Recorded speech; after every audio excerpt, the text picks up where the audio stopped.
வாங்க மாமா, எப்படி இருக்கீங்க? நல்லா இருக்க மாப்பிள. வீட்டுல யாரும் இல்லையா? அதான் நாங்கறேன் மாமா. இல்லப்பா, பெரியவங்க யாரும் இல்லையா? அப்ப நீ யாரு மாமா? பா, அம்மா அப்பா யாரும் இல்லையா? வெளியே போயிருக்காங்க மாமா. சொல்லுங்க, என்ன விஷயம்? ஏன்பா வீட்டுக்கு வந்தவங்களுக்கு ஒரு டீ காபி இல்லன்னா தண்ணியாவது கண்ட காட்டினியாப்பா? தண்ணி காட்டுறது நீனா மாடா மாமா? மாப்பிள, யோ மூக்கு அப்படி வைக்காதே, உண்மையிலே மாடு மாதிரி இருக்கிற. மாப்பிள, நானும் வந்ததுல இருந்து பாக்குற உன் பேச்சே சரியில்லை. ஊர்ல இருந்து வந்த மாமன் இப்படி நிக்க வச்சு பேசுற. சரி பாய் போறேன், பத்தினே பேசு. என்ன பார்த்தா படுக்க இடம் இல்லாம தூங்க வந்த மாதிரி இருக்கா?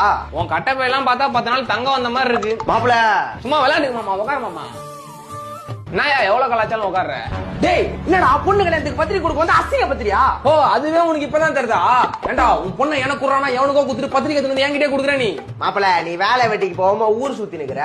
ஆனா நான் பார்த்த மாப்பிள பி முடிச்சுட்டு துபாயில கேமல் வேஸ்ட் கிளீனிங்னு ஒரு பெரிய கம்பெனில வேலை பாக்குறாராம். நான் அது கம்பெனியா? டேய், கேமல்னா ஒட்டகண்டா ஒஞ்ச முக்கா. என்ன மாப்பிள சொல்ற? உன் மாப்பிள பி முடிச்சுட்டு ஒட்டக